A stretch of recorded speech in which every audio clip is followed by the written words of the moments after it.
Boa tarde, servidores. Boa tarde, Pira. Graças a Deus que o frio passou. Que frio! Estamos aqui com a doutora Beatriz Carmona Lesses, que hoje vai falar sobre a comemoração dos 30 anos do Estatuto da Criança e do Adolescente, dos avanços e dos desafios. Antes disso, eu quero fazer um agradecimento especial, quero pedir desculpa diante de toda a problemática da semana passada, dos ataques sofridos pelos trabalhadores, e eu me esqueci de agradecer duas pessoas. Uma porque eu não sabia mesmo, estava fora da cidade, a Beth, que saiu em defesa após o menino levantar toda a polêmica, trazida à tona toda a polêmica. A Câmara abraçou a causa dos professores, agradeço imensamente. E a Beth e o Luan Rostirola. O Luan também eu estava fora, não fiquei sabendo da fala dele, então peço desculpas. Só não citei o nome desses dois vereadores, que é a Beth Manuel e o Luan Rostirola, até mesmo por não ter conhecimento que eu estava fora do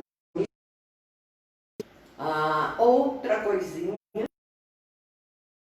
fala que quem faz aniversário ganha festa. Eu vou dar um bolinho de aniversário, um bolo trufado de leite ninho, uma delícia.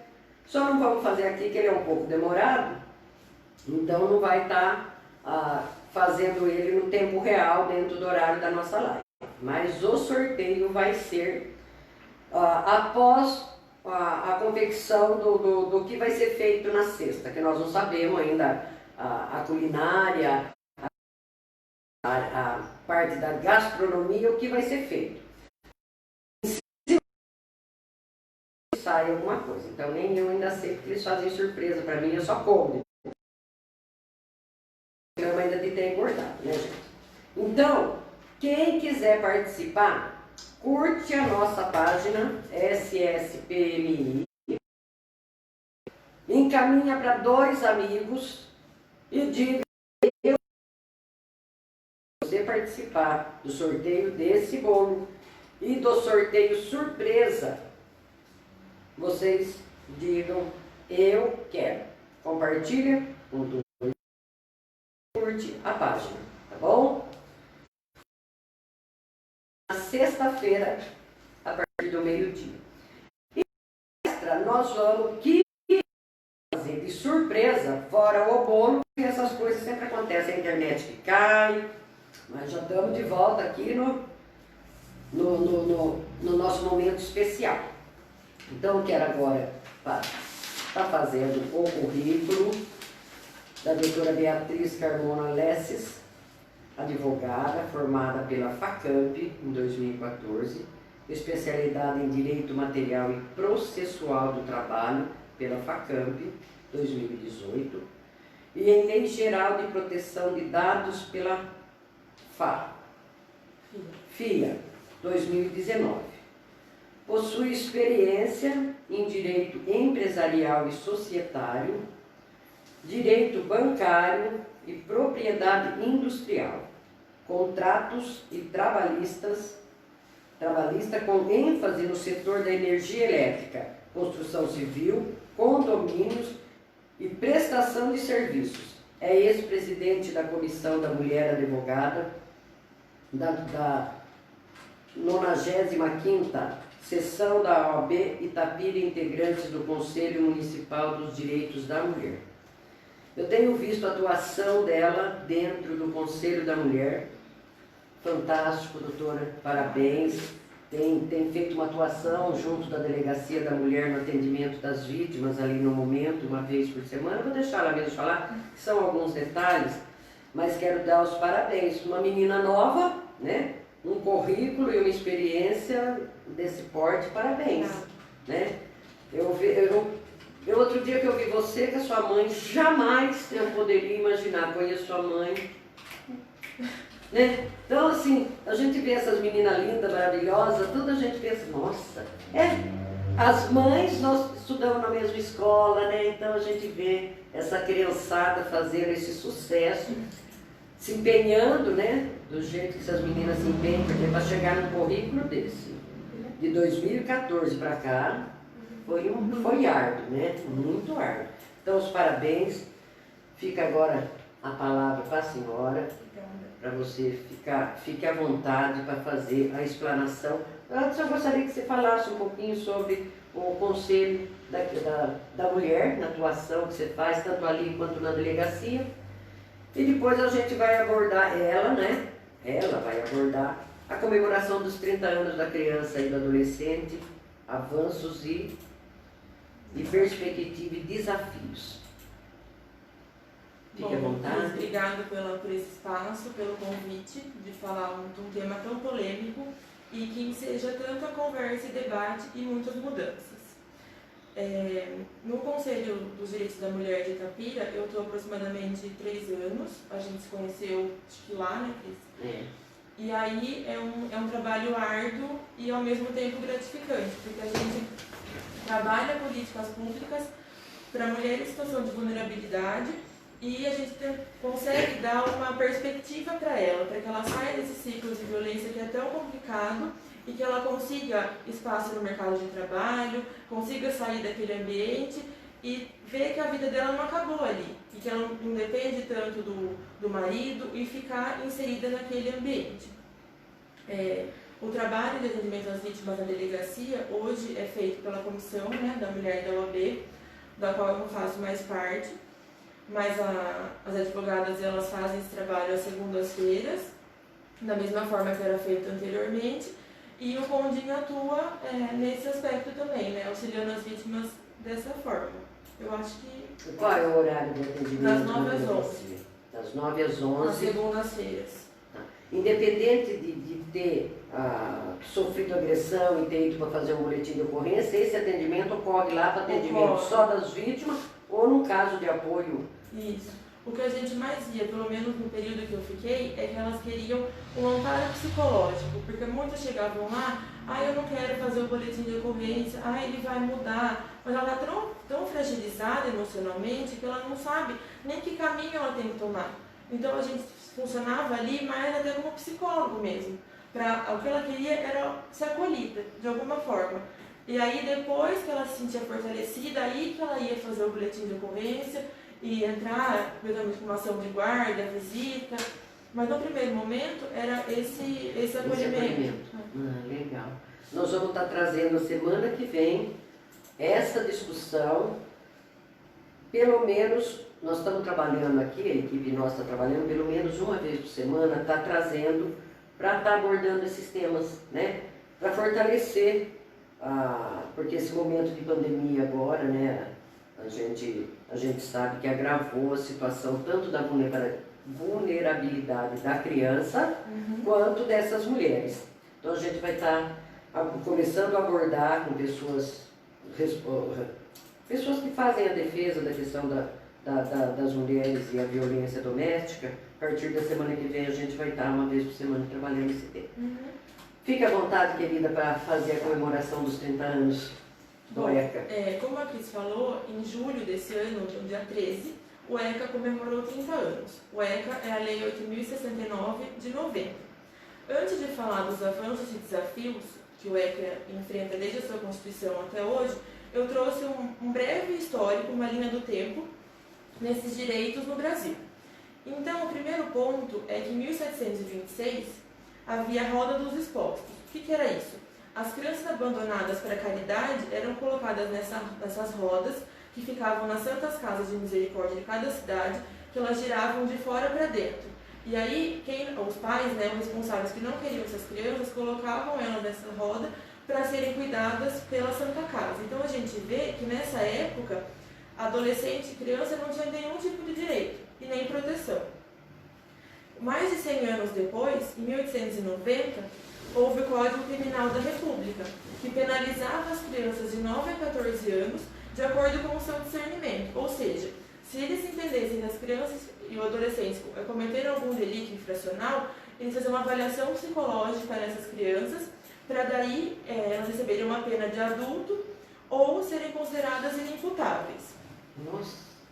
Então, só em 1921 o Brasil teve uma idade mínima para essas crianças responderem criminalmente, que ela passou a ser de 14 anos, ou seja, a gente tinha antes de 9 a 14 anos esse lapso de idade para as crianças e adolescentes serem penalizados, e só em 1921 essa maioridade penal passou a ser 14 anos. E não valia mais aquela avaliação psicológica para eles serem penalizados ou não. Era só a idade mínima mesmo. Em 1926, 4 anos depois dessa lei da maioridade penal para 14 anos, um caso que marcou a maioridade penal foi o caso Bernardino. O Bernardino era um menino de 12 anos, ele era engraxate, e ele foi preso depois que ele fez um serviço e a pessoa não quis pagar. Ele jogou tinta nessa pessoa. Ele foi preso numa cadeia comum e lá ele foi violentado diversas vezes e por diversas formas.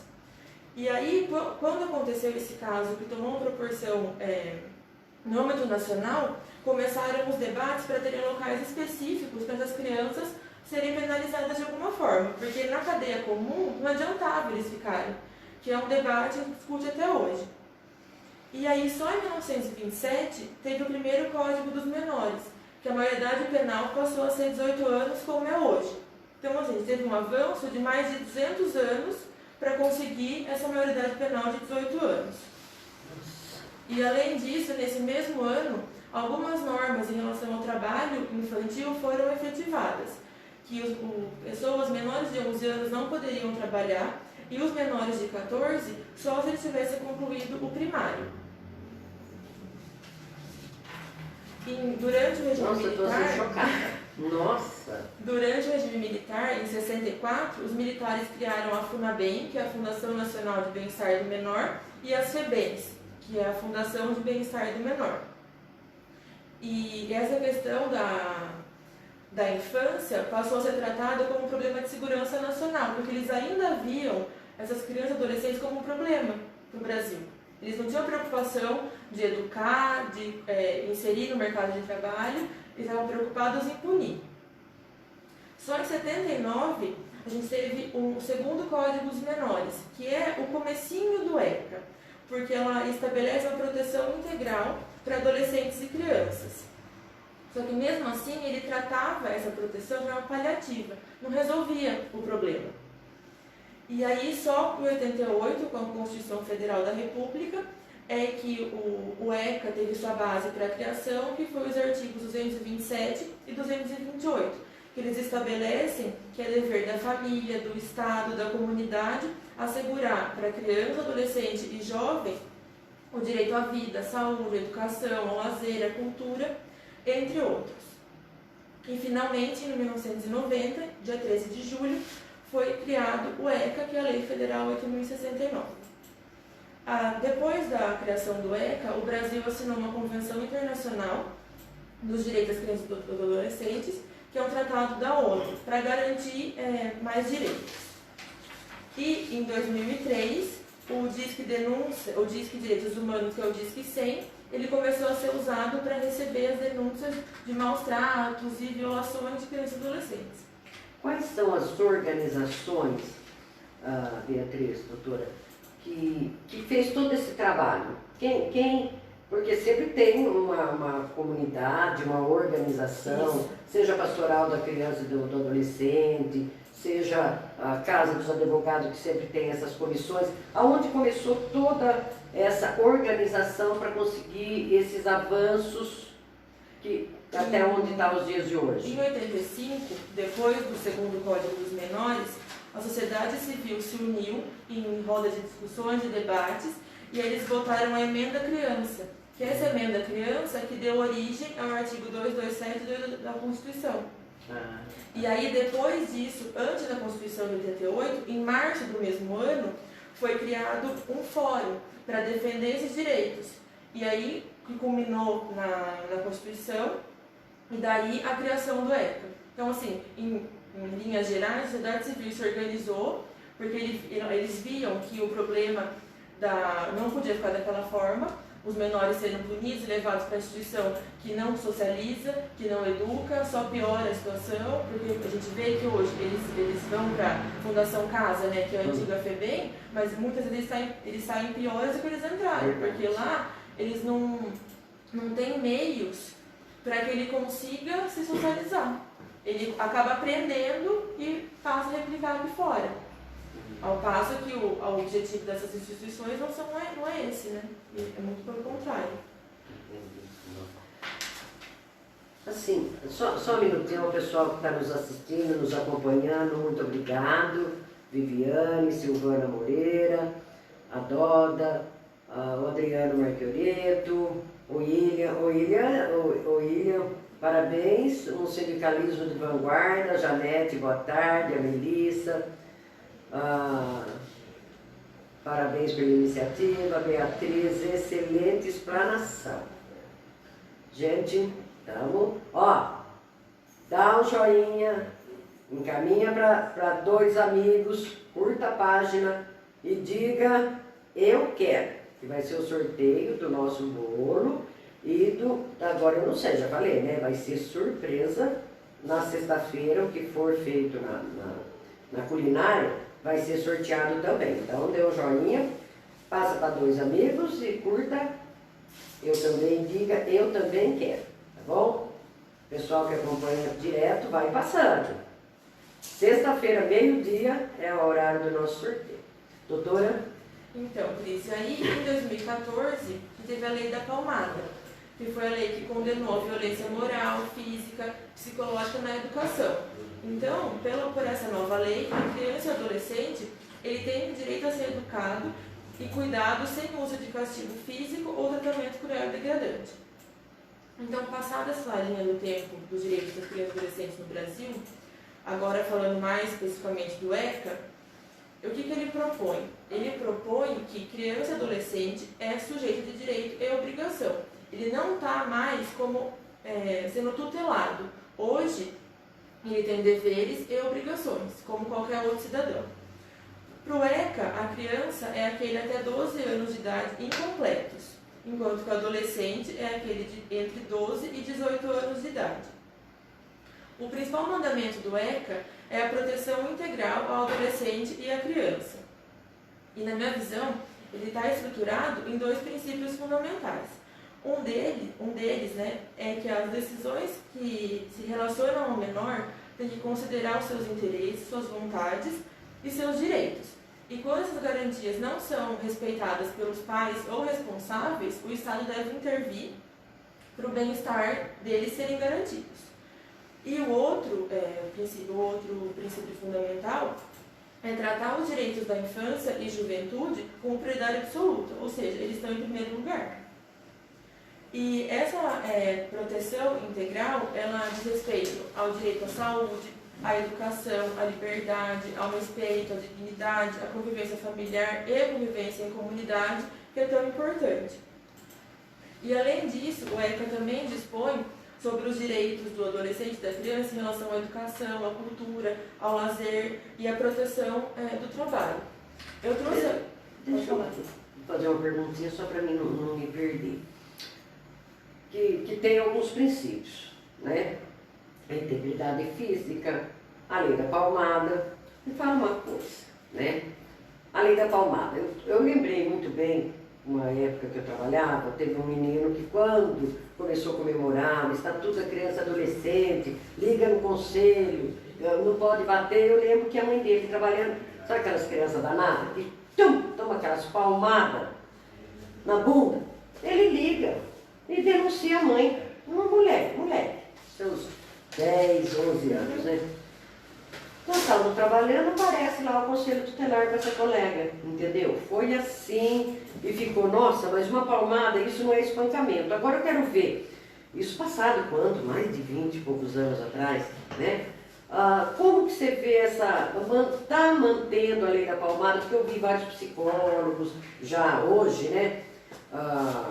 Falando que a palmada não faz mal, a palmada ajuda os pais a educar. Tem alguma questão sendo discutida, isso pode, isso não pode, ainda está se mantendo a redação original?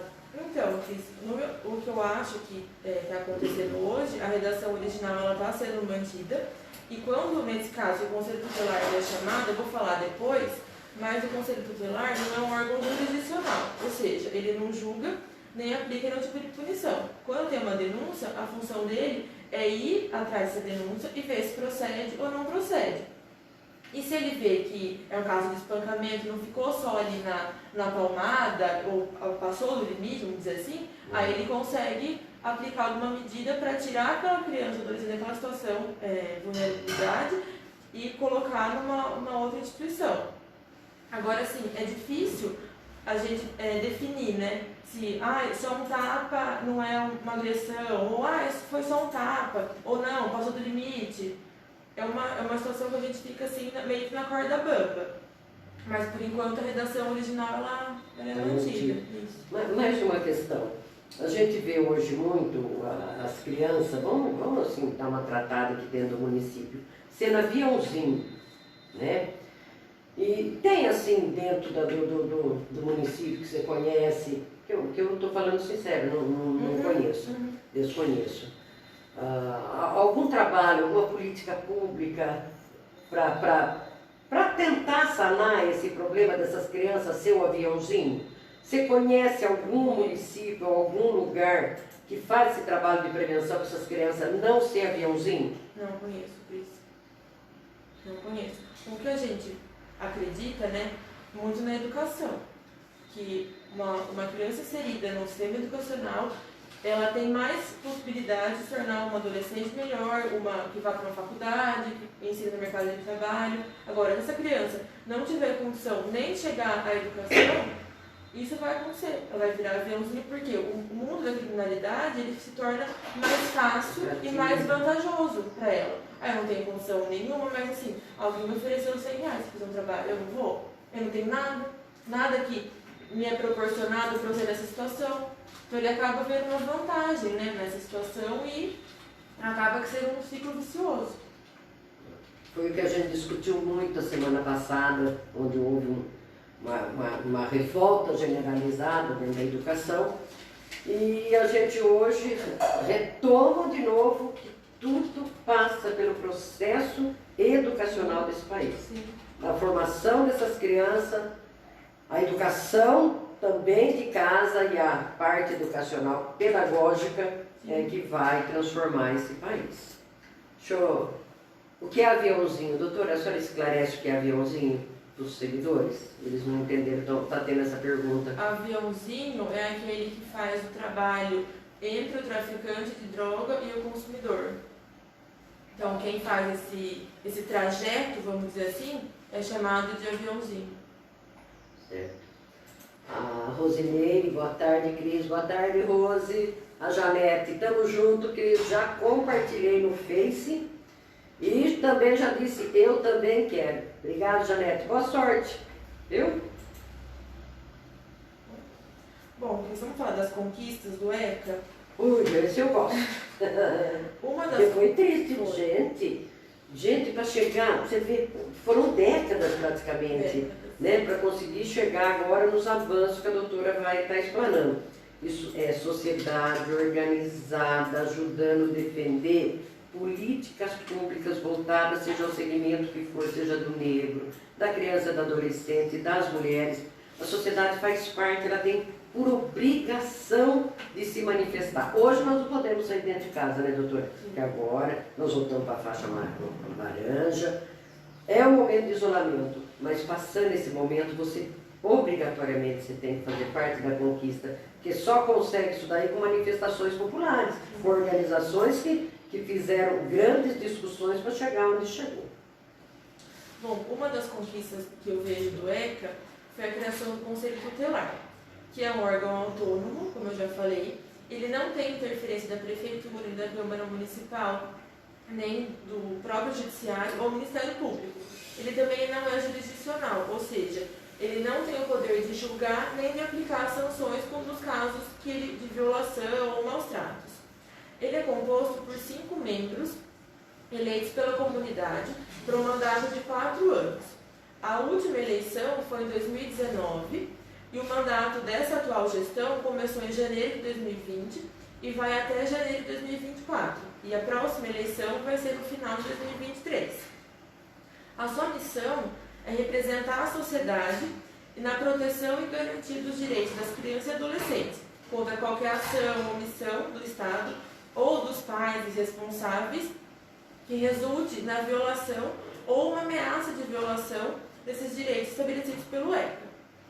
Então, como eu falei, ele não vai julgar nem punir, mas ele, quando recebe uma denúncia, ele vai confirmar se essa violação realmente aconteceu e cabe a ele aplicar medidas de proteção para essa criança ou adolescente que foi vítima de um abuso ou de maus tratos ou qualquer violação de seu direito. Outra conquista do ECA, ela envolve a violência sexual, que antes de ter a Lei 8.069 de 90, o abuso sexual era apenas caracterizado como maus tratos. E só depois da vigência dessa lei é que a violência sexual ela foi inserida no Código Penal e a medida de proteção foram asseguradas para essa criança e para esse adolescente, o que não acontecia antes. E aí, outra conquista se refere ao trabalho infantil, que o Estatuto ele proíbe o trabalho noturno, perigoso ou insalubre para menor de 18 anos e qualquer trabalho para menor de 16 anos, salvo na condição de menor aprendiz, que é a partir dos 14 anos. Além disso, ele proíbe que o trabalho seja realizado em locais ou em instituições que prejudiquem a sua formação física, psíquica, moral, e aqueles realizados em locais e horários que prejudiquem a frequência escolar, porque a preocupação do ECA é principalmente com a educação, porque a gente acha que o caminho é a educação. Só quando esse adolescente ele é instruído, ele é educado, que ele consegue sair desse ambiente vulnerável e ser inserido no mercado de trabalho, ter melhores opções em condição de vida mesmo. E você pode interromper a hora que você quiser, tá? Para perguntar, para acrescentar alguma coisa. Eu acho que é aí que passou a garantia da criança menor quando o abuso sexual, que hoje você tem essa garantia contra os pedófilos, né? Porque Itapira, o último dado apresentado quando nós estávamos participando do Conselho da Mulher, foi assim, meio assustador, né? Nós temos aqui Itapira e sabe, doutora, há uns 5, 6 anos atrás, todo mês da mulher a gente faz algum tipo de atividade. Ou é a violência, foi a época da reforma da Previdência, nós somos contra, reforma trabalhista, nós trabalhamos contra, então a gente faz esses movimentos na Praça Central e faz panfletagem para conscientizar a população de todos esses danos causados por essas agressões, seja criança, adolescente, trabalhador, idoso. E eu lembro que, eu não me lembro o ano, nós fizemos da pedofilia. Há um silêncio total e omisso da sociedade, que eu vou falar para você, nós não tivemos participação. No ano anterior nós tivemos a participação,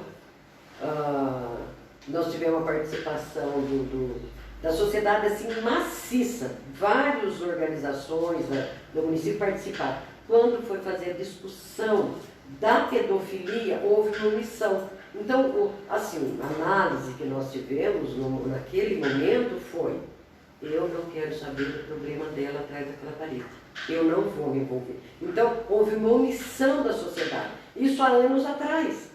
Agora, a quantidade de casos de pedofilia na cidade é assustador e vindo de dentro dos lares, né?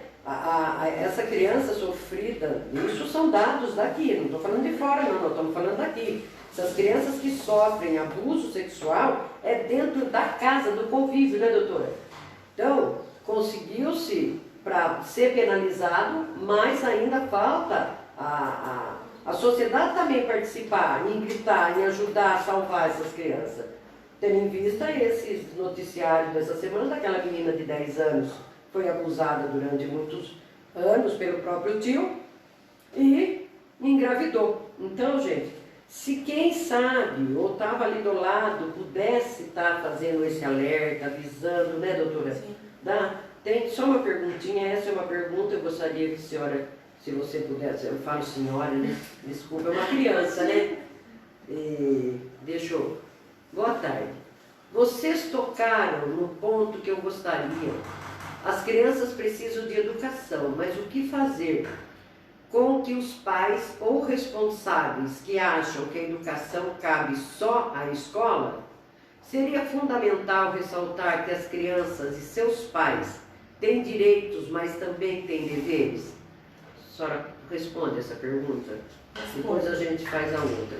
O que eu acho é que a educação é o caminho, da mesma forma que eu falei, inclusive a educação desses pais responsáveis. Uma das formas são as campanhas, né, que os conselhos municipais fazem para conscientização, para que esses pais eles saibam do trabalho que é, do dever que é educar uma criança, educar um adolescente, para que isso não acabe acontecendo um ciclo vicioso. Tipo, ele não teve educação, então ele repassa só aquilo que ele teve.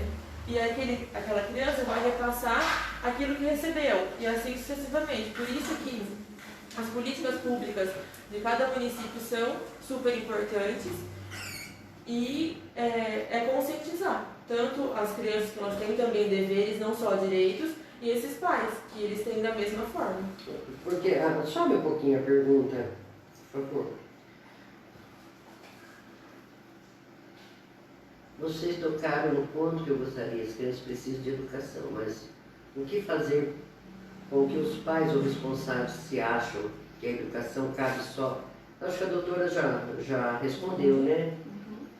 Tá, vamos para a segunda pergunta. Uma outra questão é o conselho tutelar. Não seria interessante os conselheiros não receberem o salário, porque já virou... Não existe trabalhador que trabalhe sem receber seu salário, a contraprestação, entendeu? Não, eu não acho, entendeu? Não vejo que virou politicagem, tá? Eu acho que não está satisfeito, procure o responsável, faça um questionamento, mas trabalhador trabalhar e não ter a contrapartida do salário, não concordo. Até porque o trabalho que eles exercem é muito importante, né? Então, assim, e como a comunidade pode votar, se tem uma pessoa lá que você acha que não vai fazer o trabalho certo, que é só politicagem, não vota. A comunidade tem que exercer seu poder de voto e votar em quem acha que vai fazer um bom trabalho. Nesse caso, qual é o papel? Pode ser uma pergunta besta, sabe? Mas pegando o raciocínio do primeiro questionamento lá, da responsabilidade dos pais na questão da educação dos filhos, porque a gente vê muitos deixarem, acham que a escola tem que educar, a escola ensina e os pais educam, né? E como que você vê, você pode assim me explicar a questão do conselho tutelar entre a relação da educação, o papel dele, até onde vai, como vai? Então, como ele não é um órgão jurisdicional, ele só vai atuar quando ele tem uma denúncia. Ele não vai bater de porta em porta e ver se aquela criança ela tá matriculada na escola, se ela tem vaga em creche, como está aquela situação. Então, assim, se alguém, né, vizinho ou quem quer que seja, vê uma situação de vulnerabilidade, ela pode acionar o conselho tutelar que vai lá averiguar a situação. Mas, assim, ele ter proatividade para ir lá e exigir esse direito, eu vejo que ele não consegue fazer sozinho. Então, assim, voltando àquela questão, o que eu acho que os pais acham que a educação é só da escola é um problema muito maior, porque muitas vezes eles não tiveram essa educação também. Então, assim, eles depositam na escola essa confiança. Eu não tive, mas alguém vai fazer por mim. E por isso que acaba tendo essa visão que essa pessoa teve. Mas é um trabalho muito difícil. Eu acho que a educação tem que ser para todos. E para os pais também, e para os responsáveis, para eles fazerem essa função com maior eficiência possível. Eu acho que essa pergunta até entrou, porque é um momento atípico que nós estamos passando, onde os pais hoje, né, têm as aulas remotas, né, e os pais estão tendo que fazer das tripas coração, ajudar os filhos a fazer e está participando. Exatamente. Então é um momento muito delicado para ambas as partes, para os professores é novidade, para os pais são novidade, para os alunos. Né? Ontem eu vi ainda uma matéria, numa das reportagens, não sei se foi no Fantástico, foi na Record, onde que foi, né? falando sobre isso, né? E um professor, né, nesse contraponto. Então, para todos eles são difíceis. E aí a questão é, será que depois da pandemia, que a gente não sabe o que vai acontecer, não vai continuar da mesma forma? Né? Então, gente, eu acho que é isso aí. Eu vi a Loide ali dando os parabéns e falando que foi um bom tema, um bom questionamento. Bom, os avanços trazidos pelo ECA são negáveis, só que os desafios são maiores ainda e não estão nem perto de serem vencidos. O que se esperava com a criação do ECA é que, como ele foi criado com base em convenções internacionais que protegem essas crianças e adolescentes, ele seria uma solução efetiva e eficaz para sanar o problema nesses jovens. Só que, na realidade, tem o quê? Um estatuto que ele é ignorado, pouco conhecido e um sistema que é prisional. Então, o que a gente sabe é que o sistema prisional ele não educa, ele não socializa, ele só acaba por agravar esse problema. Isso porque as instituições para a socioeducação no Brasil, tal como a Fundação Casa, ela não garante os direitos humanos de forma nenhuma, elas não agem de acordo com o que manda o ECA e ela não promove política para reeducar esses internados. Tanto é que a gente sabe que a FEBEM, né, que é a atual Fundação Casa, até o nome foi modificado para tentar tirar esse estigma negativo que a FEBEM tinha por conta de rebelião, por denúncia de maus tratos, e hoje mudou o nome, mas o sistema continua o mesmo. Então, o artigo 5º do ECA, ele fala que nenhuma criança ou adolescente pode ser objeto de qualquer forma de negligência, exploração ou violência, mas na prática a gente vê que isso não acontece. E não tem quem venha tomar providência nisso? Então, Cris, um outro desafio que eu vejo é o ECA ele ser conhecido por toda a população, e não só por quem trabalha com ele. Não adianta o Conselho Tutelar saber o que o ECA fala, os advogados saberem, o juiz, a população em geral tem que saber. Porque assim, com o conhecimento da população, aí que ele vai ser implantado e pode ser efetivado. É um trabalho em conjunto. Nossa, 30 anos, né? Tanto que faz 30 anos, é por isso que estão comemorando o Estatuto da Criança e Adolescente. Vai comemorar o quê? Agora a doutora falou uma palavra-chave, a sociedade tem que participar, saber, sim, né? Até eu, para mim, estou tendo uma aula aqui. Estou tendo uma aula, pessoalmente, nossa, é chocante. E no Rio Grande do Sul, inclusive, eu acho legal ressaltar que eles criaram um projeto que chama Justiça Restaurativa, para reabilitar esse menor. O que eles fazem? Eles pegam o menor infrator e agredido e os seus familiares e colocam eles frente a frente, para que eles conversem e cheguem às causas do porquê aquilo aconteceu. Porque eles acham que com a conversa eles colocam fim àquele conflito e eles fazem com que o menor reflita e ele entenda o que ele cometeu, expondo os fatos para ele. E com isso, ele tem discernimento e se arrependa. Esse projeto ele foi ampliado e hoje ele é usado no Maranhão, na Bahia, no Distrito Federal. E eles usam não só para esses casos, mas para crimes de menor potencial ofensivo e até violência doméstica. Então talvez pode ser uma saída. Que deu certo, né? Sim. É amplamente usado no Rio Grande do Sul. E quem são os envolvidos nesse processo? Eu não tenho o nome, mas chama Justiça Restaurativa. Se procurar no Google, já aparece. Entendi. Não, mas é legal, né? É preferível tentar ressocializar ele nessa junta, nessa conversa, do que você pôr ele dentro de um sistema, que o sistema é prisional, e acaba saindo o menor, um adulto criminoso. Sim, né? E ainda, pegando esse gancho do que você falou, é mais um motivo para a gente não concordar com a redução da maioridade penal, porque isso não é parte da solução. Isso já vai agravar um problema, porque a gente consegue colocar crianças com menor de 18 anos, né, no sistema prisional comum, não vai resolver o problema, só vai agravar. Porque vai voltar no que era antes do ECA, que era criminalizar pessoas com 14 anos, com 15, ao passo que o caminho é educar e ressocializar para ele voltar para a sociedade melhor do que ele estava. Concordo com a senhora e gostaria que os internautas fizesse, colocasse o seu posicionamento, que eu acho que é muito importante, que há uma discussão dentro do Congresso que não vai nem para lá nem para cá, porque tem uma grande massa hoje conservadora que quer que a maioridade penal diminua. Sim. E tem o pessoal que quer que se mantenha. E por onde passa? Agora, a senhora explicando, é que eu estou conseguindo visualizar o motivo de se manter. É o motivo da violência prisional. Sim. Né? Comenta, eu acho que é muito interessante. E assim, nós vamos trazer um dia com uma roda de debate com mais advogados. Eu acho que a nossa estrutura dá para a gente já fazer isso. Que é um tema que precisa sair dos papéis e passar por uma discussão maior. Sim. Eu trouxe um dado aqui, o último que eu achei da Fundação Abrinq, que é a fundação que cuida dessa questão, é de 2018. E ela trata que 46% de crianças e adolescentes de 0 a 14 anos vivem em condição de baixa renda. Isso em 2018. E 4,1% das crianças até 5 anos estavam desnutridas. E mais de 1 milhão de crianças entre 6 e 17 anos não frequentam a escola. Ou seja, tudo que a gente falou cai por terra. Porque eles não frequentam a escola, é muito difícil a educação estar em casa.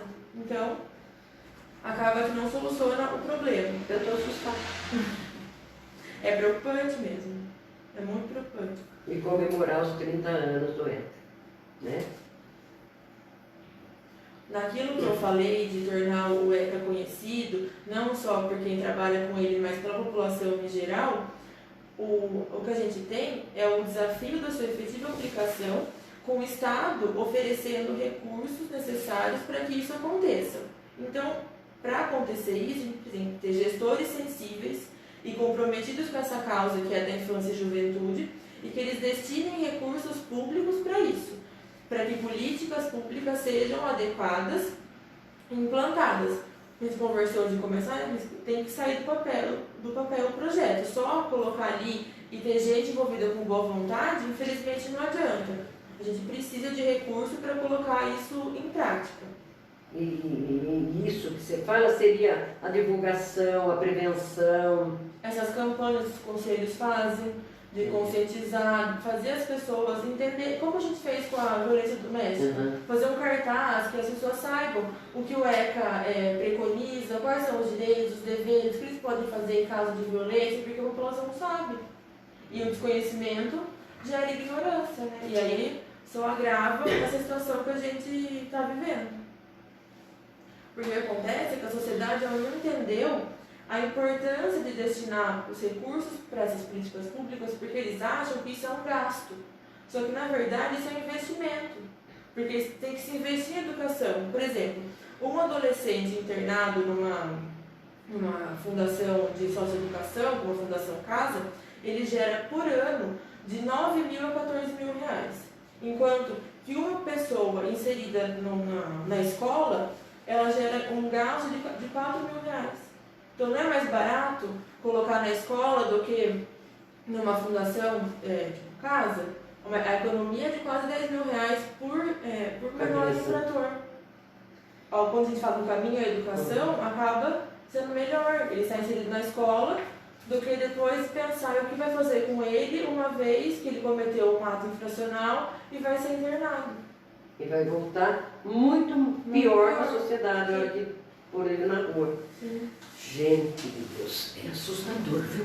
A gente não tem que ter mais leis. O que a gente tem que fazer é cumprir o ECA na sua totalidade, porque ele é uma lei, entre aspas, completa. O que precisa ser feito é ser conhecido para ser implementado da melhor forma. Assim, tem o Conselho da Criança e Adolescente. Eu até outro dia fui ver quem que era o presidente do conselho, que a gente já está desde o começo do mês, já quem será que poderia estar vindo para falar com a gente sobre essa comemoração, né? Eu assim, conforme você está falando, eu estou assim, comemorando, né? Comemorando que ainda falta políticas públicas, muito. Ainda falta conscientização da sociedade, porque não é conselho que vai resolver o problema, não é prefeito, governador, presidente que vai resolver o problema. Você só consegue grandes avanços quando há participação popular, Sim. né? Nossa, eu tô assim, chocada.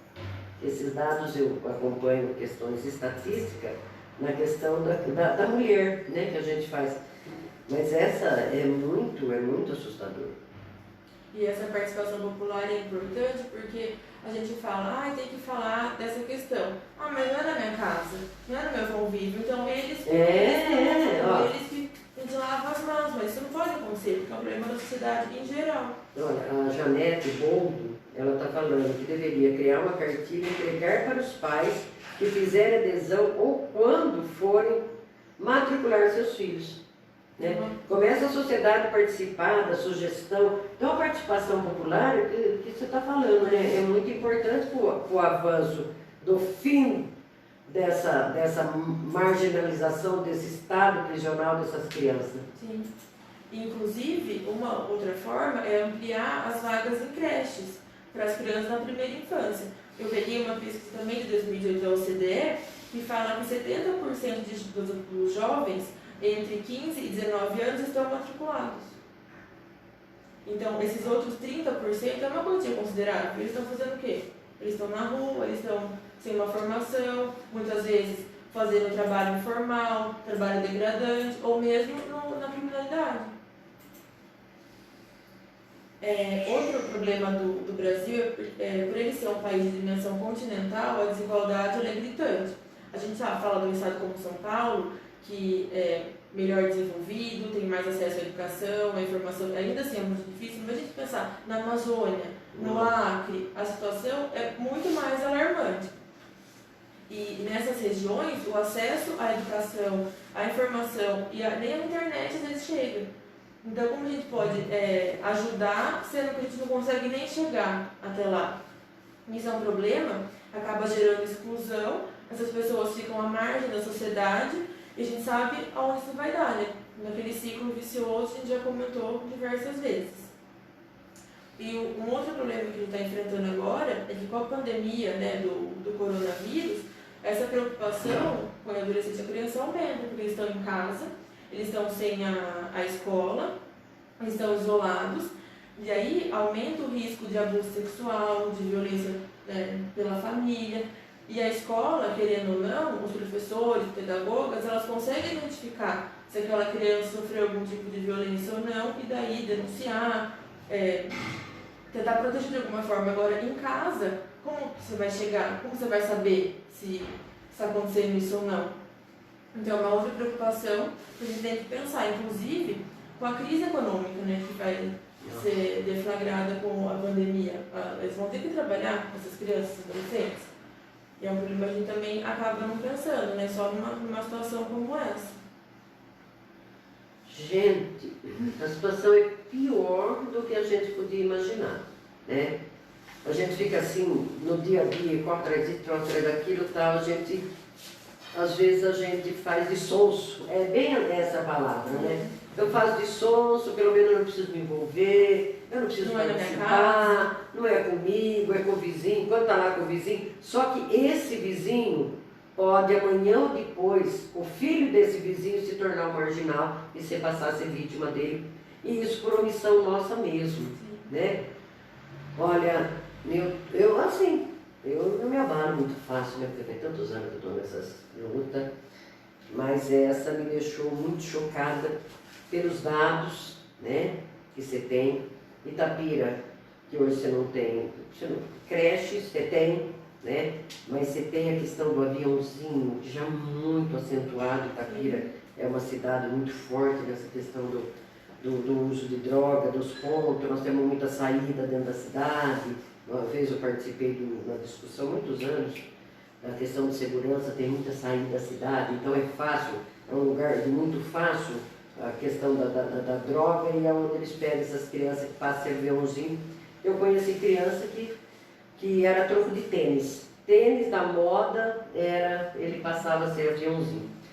Então, sociedade, eu assim, quando eu pedi, né, para a doutora Beatriz vir falar dos 30 anos de ECA, né, vamos comemorar. Se você pegar a história que a doutora fez, né, houve um avanço quando instituiu o ECA, mas de lá para cá nós não temos visto avanço, muito pelo contrário. Né? Há uma falta, com toda essa discussão, há uma falta de políticas públicas, tá? Da conscientização. A Janete bem colocou ali, né? Se tivesse cartilha na hora que o pai faz a matrícula do filho, né? Entregar, você estaria conscientizando quantos mil pais de família, né? E ele sendo um multiplicador, porque a hora que ele sensibiliza, eu não vou muito longe. Essa semana eu compartilhei no Facebook que, por causa do frio, né, tá fazendo o acolhimento dos moradores de rua, né?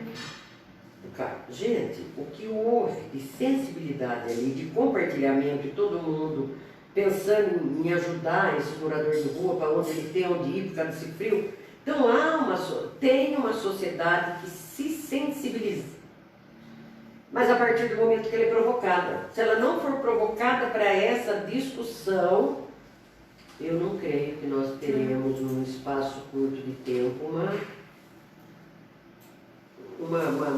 uma boa notícia que a gente possa festejar. Que hoje, na grande verdade, eu não tinha noção da gravidade que a senhora colocou aí, sabe? Me chocou, muitas questões me chocou. Era aquela criança presa lá atrás, mas hoje ela vai presa, né? Ela sofre a mesma violência. É abuso sexual, é espancamento, é tortura. Ai. A conscientização dos pais ou responsáveis é fundamental. O professor tem várias situações assustadoras no seu dia a dia e fica muito difícil a denúncia. Várias vezes são marcados. Ela tem razão. Tem razão, porque ela pode até fazer a denúncia. Só que qual é o respaldo que essa professora tem? Porque ela consegue detectar muito rápido, né? A criança que se aquieta. Quais são os sintomas?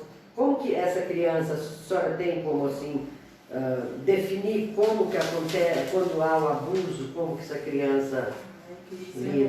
Eu acho que um psicólogo ou mesmo professor falaria melhor sobre isso, como os sinais, né? Que ela sofreu algum abuso. Eu não sei com propriedade de falar, não. Qual seria? Só para a gente estar encerrando, né? Eu acho que foi assim fundamental. Nossa, muito obrigado mesmo. Deixou assim, tá todo mundo assim. A Di nem tanto, que a Di já lida com essa, a Ednúbia já lidava com essa situação na rua, né? Pela própria profissão, guarda municipal. Mas a gente que está aqui mais em cima de legislações, assim, de dia dos trabalhadores, eu, Mônica, eu fiquei assim bem chocada com todos esses relatos que você trouxe. Eu achei que eu ia comemorar muito mais do que ficar chocada com a realidade que você trouxe. É triste, mas isso serve para acordar uma sociedade se ela quer ajudar, mudar, fazer uma mudança. Beatriz, muito obrigado, viu? Eu agradeço assim imensamente a sua participação. Quero dar uma saudação, eu acho que não posso olhar do escritório, né? Senão eu ia até falar, porque o trabalho que ela tem desenvolvido dentro da área é assim, fantástico dentro da questão da violência da mulher. E agora ver essa abrangência, né, no conhecimento do direito das crianças e adolescentes. É fantástico. Essa juventude bem vai, essa turma que quer e tem garra, sabe que vai longe, né? Então, deixa a sua saudação. Obrigada mais uma vez pelo espaço, pela nossa conversa, que eu acho que foi tão enriquecedora. Só tenho a agradecer a oportunidade e foi uma honra falar com vocês desse tema. Nossa, eu que fico muito agradecida, viu, por ter aceito o convite, por ter abordado esse tema importante do jeito que é. Eu acho que quem assistiu também deve ter ficado estarrecido diante dos dados. E nós temos que fazer a diferença. Então essas coisas que nos chocam servem para nos enriquecer de conhecimento e fazer alguma coisa, né? Então, pessoal, boa tarde. Fica aí a nossa mensagem para os 30 anos do ECA que comemora esse ano. E vamos fazer a nossa parte. Deixe o joinha, compartilhe com dois amigos. Sexta-feira nós faremos o sorteio do bolo, vulcão, que eu também vou fazer um joinha e falar, eu quero e vou comer, porque eu vou ter sorte e vamos sortear também a surpresa que a Dinúbia vai fazer, porque a Dinúbia sempre faz surpresa na hora, né? E aí vem. A Di que faz.